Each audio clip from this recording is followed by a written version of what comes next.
সুপ্রিয় শিক্ষার্থীবৃন্দ, আসসালামু আলাইকুম। আজকে আমি ওয়েব ডেভেলপমেন্ট লেভেল 4 এর convert UI UX two markup language এই ইউনিট অফ কম্পিটেন্সিটি দিয়ে শুরু করছি। এটি মূলত একটি ওয়েবের চিত্রকে এইচটিএমএল এবং সিএসএস এর মাধ্যমে রূপান্তর করা এবং একটি ওয়েব পেজে রূপদান করা। এটির জন্য মূলত 40 ঘন্টা সময় রয়েছে। আমি চেষ্টা করব উক্ত সময়ের মধ্যে যথাযথভাবে ইউনিটটি সম্পন্ন করার জন্য। যেহেতু আমাদের ট্রেনিং প্রোগ্রামটি একটি সম্পূর্ণ নতুন ট্রেনিং পদ্ধতি, যাকে বলা হয় কম্পিটেন্সি বেসড ট্রেনিং পদ্ধতি, এবং এটি 3টি জিনিসের উপর বেশি গুরুত্ব দেওয়া হয় এবং সেই গুরুত্ব দানের মাধ্যমে ট্রেনিং প্রোগ্রামটি পরিচালিত হয়। একটি হলো নলেজ, অর্থাৎ আমরা যা শিখাবো সেটার উপরে যেন তোমার পরিষ্কার ধারণা তৈরি হয়। আর এটি হলো স্কিল, যা শিখবে তার উপরে যেন কোনো ধরনের স্কিল গ্যাপ না থাকে। আর অ্যাটিটিউড, মানে তুমি একজন ওয়েব ডিজাইনার হইতে আসছো, তোমার মধ্যে যেন সেই প্রফেশনালিজম গড়ে ওঠে এবং তুমি যেন সম্পূর্ণ মনোযোগী হয়ে একটা নির্দিষ্ট সময়ের মধ্যে কাজটা সম্পন্ন করতে পারো, সেই অ্যাটিটিউড যেন তোমার মধ্যে গড়ে ওঠে, সেটির উপরে গুরুত্ব দেওয়া হয়। তো এর মানে হলো যে কোনো কিছুর উপরে সক্ষমতা অর্জন করতে হলে ওই বিষয়ের উপরে ক্লিয়ার কনসেপ্ট তৈরি করা দরকার এবং অল্প অল্প করে নিয়মিত চর্চার মাধ্যমে পেশাদারিত্ব অর্জন করা এবং সেই পেশাদারিত্ব অর্জন করার জন্য মন মানসিকতা বা চিন্তা ভাবনাকে পরিবর্তন ঘটানো। তো আমি চেষ্টা করব কিভাবে অতি সহজেই তোমাদের উক্ত বিষয়ের উপরে ক্লিয়ার ধারণা দেওয়া যায় এবং কিভাবে গাইড করলে তোমরা ছোট ছোট কাজের মাধ্যমে দক্ষতা অর্জন করতে পারো এবং এবং কাজের প্রতি তোমাদের মনোযোগ তৈরি হয়, তোমরা যেন মজা করে কাজগুলো শিখতে পারো। তো তাহলে আজকে আমি শুরু করি। আমাদের প্রথমে যে বিষয়গুলো নিয়ে আমি আলোচনা করব সেই বিষয়গুলো হলো ওয়েব পেজ এবং ওয়েবসাইট। তো আমি চেষ্টা করব এই 3টি বিষয়ের উপরে তোমাদেরকে পরিষ্কার ধারণা দেওয়ার জন্য। তো এই 3টি বিষয় আলোচনা করার আগে বা ধারণা দেওয়ার আগে যে জিনিসটি প্রথমে আলোচনা করতে হবে সেটি হলো ইন্টারনেট। তো আমরা জানি সারা পৃথিবী জুড়ে যে কম্পিউটারের নেটওয়ার্ক রয়েছে তাকে ইন্টারনেট বলা হয় এবং সেই ইন্টারনেটের মাধ্যমে আমরা বিভিন্ন ধরনের সেবা পেয়ে থাকি। একটু খেয়াল করলে দেখবা যে এখানে একটি সিম্বল রয়েছে যেটাকে ওয়াইফাই এর সিম্বল বলা হয়। এই সিম্বলটা যদি এইভাবে থাকে তার মানে আমার এই পিসিতে বা এই ল্যাপটপে ইন্টারনেট কানেকশন রয়েছে। এখন আমি এটাকে যদি এইভাবে ক্লিক দিয়ে এটাকে অফ করে দেই, তার মানে অফ করার মাধ্যমে কি হচ্ছে, আমার এখানে ইন্টারনেট কানেকশন চলে যাচ্ছে। সেই ক্ষেত্রে এই টাস্কবারে যে বিভিন্ন ধরনের অ্যাপস রয়েছে বা সফটওয়্যার রয়েছে, এই প্রত্যেকটার মধ্যেই আমরা যে সেবাগুলো পাওয়ার জন্য সফটওয়্যারগুলো ইনস্টল করেছি সেই সেবাগুলো আর পাবো না, কারণ আমাদের ইন্টারনেট কানেকশন নাই। আমরা যদি এখানে যাই, এটা একটা ব্রাউজার, এখন আমাদের ইন্টারনেট কানেকশন না থাকার কারণে নো ইন্টারনেট অ্যাক্সেস, যেহেতু অ্যাক্সেস নাই তার মানে আমি পৃথিবী থেকে বিচ্ছিন্ন এবং পৃথিবীর বিভিন্ন জায়গায় ছড়ায় ছিটিয়ে আছে এই সেবাগুলো। তো তাহলে কি হবে যে এই সেবাটা আমি এটার মাধ্যমে পাবো না। তো এটা একটা ব্রাউজার, এই ব্রাউজার দিয়ে আমি এই সেবাটা পাওয়ার কথা। তারপরে এখানে আমি দেখতে পাচ্ছি আরেকটি সেবা, সেটা হলো হোয়াটসঅ্যাপ। হোয়াটসঅ্যাপ আমরা জানি একটা মেসেঞ্জার গ্রুপ অ্যাপস, যেটি আমরা ইন্টারনেট অ্যাক্সেসের মাধ্যমে পেয়ে থাকি, অর্থাৎ ইন্টারনেট কানেকশন থাকলে আমি সেবাটি পেয়ে থাকি। তো আমি এখানে একটি চিত্র আমি শো করেছি ইন্টারনেট এবং ইন্টারনেটের বিভিন্ন সেবা সম্বন্ধে পরিষ্কার ধারণা দেওয়ার জন্য। তো আমি সেই ফাঁকে ইন্টারনেটটা আবার অন করে নিই, যার জন্য ডিস্টার্ব হচ্ছে। তো এইখানে যে জিনিসটা দেখতে পাচ্ছি সেটি হলো যে ধরো এইখানে যদি পুরো জিনিসটা, এই যে লাইনটা, এটা যদি ইন্টারনেটের নেটওয়ার্ক হয়, তার আন্ডারে আমরা দেখতে পাচ্ছি ইমেইল, এফটিপি মানে ফাইল ট্রান্সফার প্রোটোকল, যেটা দিয়ে বিভিন্ন ধরনের ফাইল ট্রান্সফার করা হয়, এক জায়গা থেকে আরেক জায়গায় নেওয়া হয়। তারপরে ভিওআইপি, যেমন ভয়েস ওভার ইন্টারনেট প্রোটোকল, অর্থাৎ কথা বলার জন্য ইন্টারনেটে আমরা মোবাইলে কথা বলি, আবার ইন্টারনেটও বিশেষ ডিভাইস আছে, সেগুলো ব্যবহার করলে আমরা ভিওআইপি ডিভাইস, সেগুলো ব্যবহার করলে বিভিন্ন পৃথিবীর বিভিন্ন জায়গায় কথা বলতে পারবো। তো তারপরে আছে ওয়েব সেবা, যেটি ইন্টারনেটের একটি সেবা। তারপরে আছে ক্লাউড, অর্থাৎ গুগল ড্রাইভ। তারপরে আছে গিট হাব, এগুলোর মতো যে সেবাগুলো, এগুলোকে বলা হয় ক্লাউড। তো যাই হোক, আমরা এখানে এই চিত্রের মাধ্যমে বিভিন্ন ইন্টারনেটের মাধ্যমে বিভিন্ন যে সেবাগুলো আমরা পেয়ে থাকি সেগুলা এখানে দেখানো হলো। এবং আরেকটি জিনিস, যে এখানে যে টপিকসগুলো নিয়ে আমরা আলোচনা করছি সেই টপিক্সের একটি হলো ওয়েব। তো সেটিও আমরা এখানে দেখতে পাচ্ছি কিভাবে, যে এটা একটা ইন্টারনেটেরই একটি সেবা ইন্টারনেটের আওতায়, এবং ইন্টারনেট কানেকশন থাকলেই কেবল আমরা এই সেবাটা পেতে পারি, আদারওয়াইজ আমরা পাবো না। এবং সেটা মূলত কতগুলো ওয়েবসাইট এখানে দেখাচ্ছে, এবং সেই ওয়েবসাইটকে ব্রাউজ করার জন্য আমাদের বিভিন্ন ধরনের ব্রাউজার লাগবে। একটু আগে আমি যেটা দেখালাম, যেমন এটা একটা ব্রাউজার, তারপরে এটা একটা ব্রাউজার, এরকম ব্রাউজার দিয়ে আমার এই সেবাটা পেতে হবে। তার মানে আমি এই সেবা যদি পেতে চাই, অবশ্যই আমার ইন্টারনেট কানেকশন থাকা লাগবে, আর আমাকে অবশ্যই সেই সেবা পেতে হলে বা সেই সেবা গ্রহণ করতে হলে ব্রাউজার লাগবে। ব্রাউজার ছাড়া কিন্তু আমি ওয়েবের এই সেবাকে পাবো না। আর ওয়েবকে, যেহেতু সারা পৃথিবী জুড়ে এই ওয়েব ছড়িয়ে ছিটিয়ে আছে বিভিন্ন জায়গায়, এই জন্য এটাকে বলা হয় ওয়ার্ল্ড ওয়াইড ওয়েব, যার সংক্ষিপ্ত হলো WWW। তো আমরা এখানে এইরকম মানে একটি সেবা আমরা এখানে দেখি। যেমন আমি যদি এখানে google.com লিখে সার্চ দিই, তাহলে আমাদের এখানে একটি ওয়েবসাইট আসলো, গুগলের যে ওয়েবসাইট সেটার হোম পেজটি এখানে আসলো। এটি হলো গুগলের হোম পেজ। আমরা এখানে, এটা হলো আমাদের ব্রাউজার, আমরা যে ব্রাউজারটা ব্যবহার করেছি সেটির নাম হলো গুগল ক্রম। তো এই গুগল ক্রোমের মধ্যে যে অ্যাড্রেস বার, এটি হলো অ্যাড্রেস বার। এখানে আমি যখন google.com লিখে সার্চ দিলাম, সাথে সাথে এই ওয়েবসাইটটি এখানে চলে আসছে।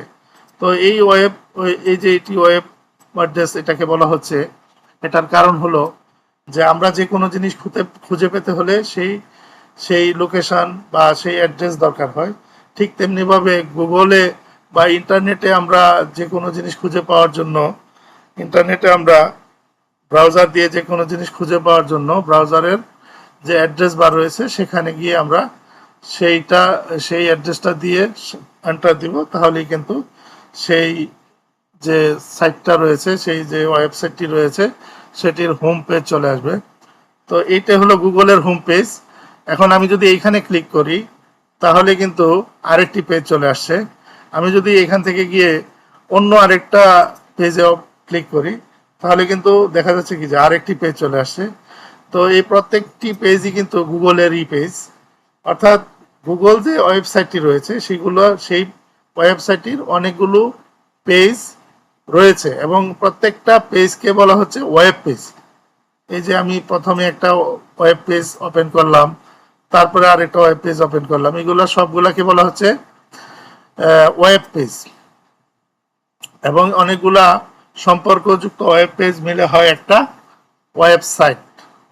তাহলে এই যে আলোচনা এতক্ষণ আমি করলাম, এ থেকে আমার মনে হয় পরিষ্কার হওয়ার কথা ওয়েব কি জিনিস, ওয়েব পেজ কি জিনিস, ওয়েবসাইট কি জিনিস।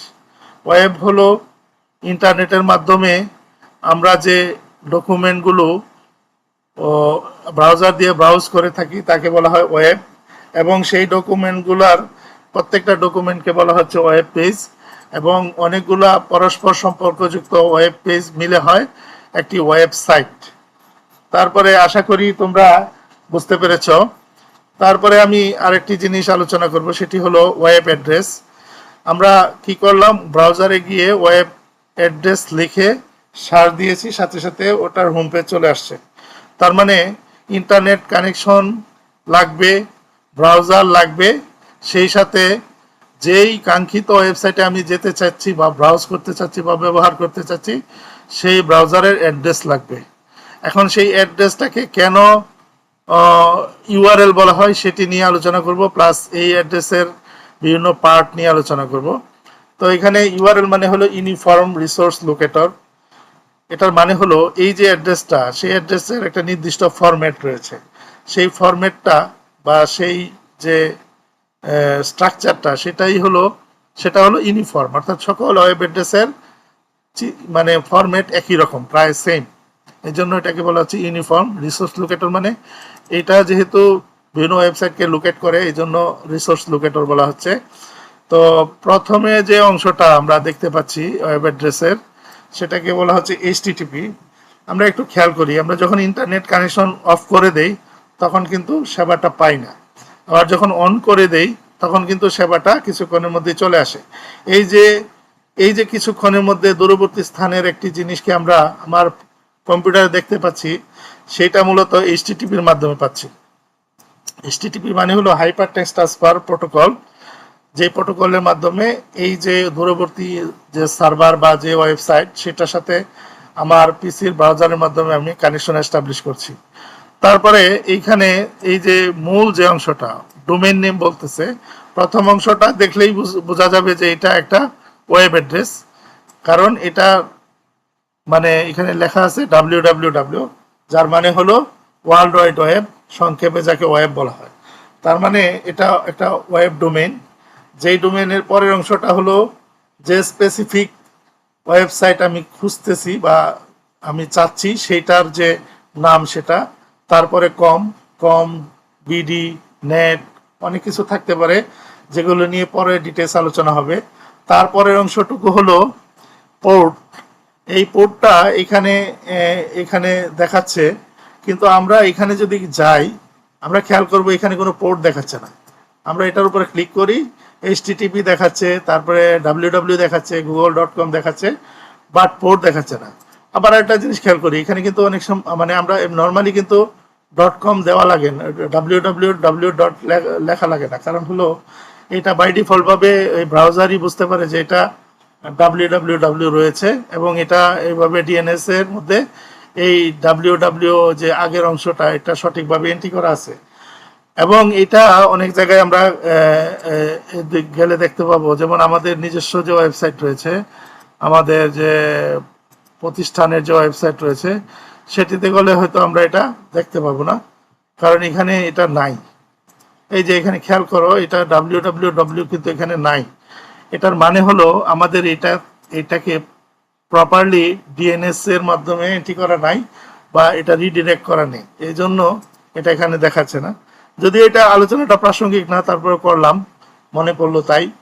তো যাই হোক, এখানে তোমাদের প্রশ্ন আসতে পারে যে এখানে আমরা একবার www দিই, আবার দিও না, আবার অনেক জায়গায় www দিলে ওয়েবসাইটই দেখা যায় না। তো এই জন্য আমি জিনিসটা বললাম। তো যাই হোক, এখানে তারপরে যে অংশটা রয়েছে, এখানে যে পোর্টের কথা বলা হচ্ছে, এই পোর্ট কিন্তু এখানে নাই, পোর্টটা নাই কিন্তু এখানে। তো এই যে নাই মানে কি, এখানে এটা বাই ডিফল্ট পোর্ট, তো এই জন্য এটা এখানে দেখাচ্ছে না। আর যদি এটা বাই ডিফল্ট না হতো, যেমন এইখানে আমি আমাদের একটা ওয়েব পেজ আমি এখানে ওপেন করেছি, এই যে এখানে আমি যে আমাদের বিএস কোড রয়েছে, সেই বিএস কোডের মাধ্যমে আমি লাইভ সার্ভার দিয়ে আমি একটি ওয়েবসাইটকে অ্যাক্সেস করেছি, যেটি আমার একটি basic.com নামে একটি পেজ। সেই পেজের যে কন্টেন্ট সেটাকে এখানে শো করতেছে। তো এখানে খেয়াল করলে দেখা যাবে যে অ্যাড্রেস বারে এই যে পোর্ট যে একটা নাম্বার 5500, সেটা কিন্তু এখানে শো করছে। তার মানে কি, এইখানে এক জায়গায় শো করে আরেক জায়গায় করে না, এটার মানেটা কি? যেখানে নাই আবার এইখানে আছে, এটার মানেটা কি? এটার মানেটা হলো যে আমাদের যে এই যে এই 80 পোর্টটা হলো এইচটিটিপি পোর্ট, আর 443 হলো এইচটিটিপিএস পোর্ট। তাহলে এখানে তো সেই হিসাবে দেখা যাওয়ার কথা, এই যে এই জায়গায় এখানে তো 443 নাই, এখানে তো 443 থাকার কথা, কিন্তু এখানে তো নাই। অর্থাৎ এটা নাই এই কারণেই নাই যে এটা ডিফল্ট যেহেতু, এই জন্য এটা ব্রাউজার অটোমেটিক্যালি এটাকে শো করতেছে না, এটা দেখাচ্ছে না। আর যদি পোর্ট কাস্টম হয়, যেমন আমরা লাইভ সার্ভার দিয়ে একটা যেভাবে মানে ব্রাউজ করলাম, সেখানে আবার এই পোর্ট নাম্বারটা যে দেখাচ্ছে 5500, আমরা একটু আগে দেখলাম যে সেখানে কিন্তু এটা আবার দেখাচ্ছে যে 5500, তার মানে এটা কাস্টম একটা পোর্ট। তো যাই হোক, এটা আমি এটা বোঝানোর জন্য যে এখানে আমরা তো নর্মালি এটা দেখি না, তাহলে এটা আলোচনা করছি কেন। তারপরে স্ল্যাশ দিয়ে যে অংশটা থাকে সেটাকে বলে পাথ। পাথের পরে যদি হোয়াট চিহ্ন দিয়ে কিছু থাকে তাহলে এটা হলো কোয়ারিজ, অর্থাৎ আমরা নির্দিষ্ট যে কন্টেন্টকে আমরা অ্যাক্সেস করতে চাচ্ছি সেটা। তো তারপরে যদি হ্যাশ থাকে তাহলে ওইটারই আরেকটা অংশ, সেটাকে বলা হয় ফ্র্যাগমেন্ট। তো এই হলো পরিপূর্ণভাবে একটা ওয়েব অ্যাড্রেস বা ইউআরএল এর আলোচনা। আশা করি তোমরা এই আলোচনা থেকে ইউআরএল সম্বন্ধে ক্লিয়ার ধারণা লাভ করতে পারছো। যদি তোমাদের এগুলা বুঝতে অসুবিধা হয় আমাকে কমেন্টসে জানাবা, আমি চেষ্টা করব পরবর্তী সময়ে আরো ক্লিয়ার করার জন্য। তো তারপরে আরেকটা পোর্ট নাম্বার নিয়ে একটু আলোচনা করি, সেটা হলো সি প্যানেল। আমরা যখন একটা ওয়েবসাইটকে সি প্যানেলে মানে হোস্টিং করব তখন আমাদের এই যে একটা পোর্ট নাম্বার ইউজ করতে হবে, সেটা হলো 2083। সাধারণত এটা যদি 82 হয় তার মানে এইচটিটিপি, আমরা তো তা ইউজ করব না, আমরা এইচটিটিপিএস ইউজ করব সিকিউরিটির জন্য। তখন আমাদের এটা দিতে হবে, অর্থাৎ আমরা যখন আমাদের সি প্যানেলে যাব তখন এইভাবে দিলেও সি প্যানেলে যাওয়া যাবে, অথবা আমরা এখানে লিখবো স্ল্যাশ সি প্যানেল। আমরা যদি স্ল্যাশ দিয়ে এটুকু না দিয়ে স্ল্যাশ সি প্যানেল দিই তাহলেও কিন্তু আমরা আমাদের সি প্যানেলে ঢুকতে পারবো। তো এই হলো মোটামুটি ভাবে আমাদের ওয়েব অ্যাড্রেস বা ইউআরএল এর আলোচনা। তারপরে আমি আসি ওয়েব সাইটের প্রকারভেদ নিয়ে। এই ওয়েবসাইটের প্রকারভেদ দুই রকম ওয়েবসাইট আমরা জানি, একটি হলো স্ট্যাটিক আর এটা হলো ডাইনামিক। স্ট্যাটিক ওয়েবসাইট হলো যে ওয়েবসাইটের কন্টেন্ট কখনো চেঞ্জ হয় না, অর্থাৎ বারবার অ্যাক্সেস করব, বারবার শো করবে, কিন্তু কোনো কন্টেন্ট পরিবর্তন হবে না। যেমন এইখানে আমি এই ওয়েবসাইটটাকে দুইবার দুইটা ট্যাবে ওপেন করছি, একই রকমের তথ্য শো করতেছে, তার মানে বারবার ওপেন করলেও কন্টেন্ট কিন্তু চেঞ্জ হচ্ছে না।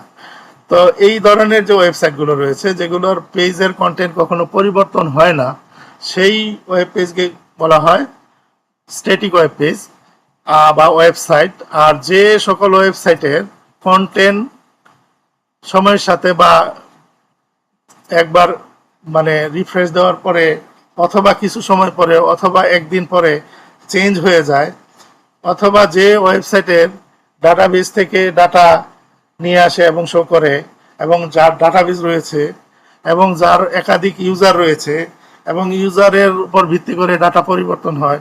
যেমন এখানে আমি আমার ছবি দেখাচ্ছে এবং এখানে আমার যাবতীয় ডাটা দেখাচ্ছে, এখন যদি আরেকজন লগ ইন করে তার ডাটা দেখাবে, তার মানে ডাটাবেজের ডাটা কিন্তু চেঞ্জ হয়ে যাচ্ছে। এই ধরনের যে সকল ওয়েবসাইট, এই ধরনের চরিত্র যে সকল ওয়েবসাইটে, তাদেরকে বলা হয় ডাইনামিক ওয়েবসাইট।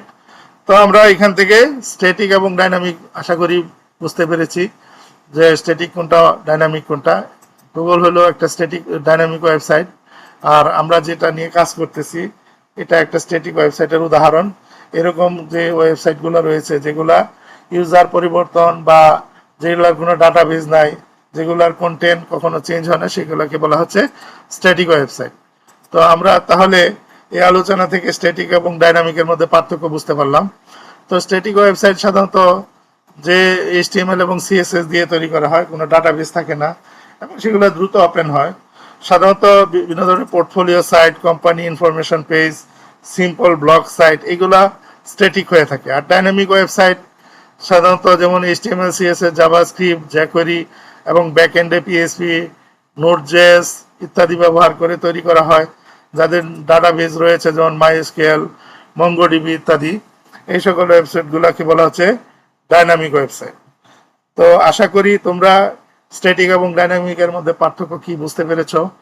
তো আজকের আলোচনার বিষয়বস্তু ছিল, আজকের লার্নিং এর বিষয়বস্তু ছিল ওয়েব পেজ, ওয়েবসাইট। তো আশা করি সেটাও ক্লিয়ার হয়ে গেছে।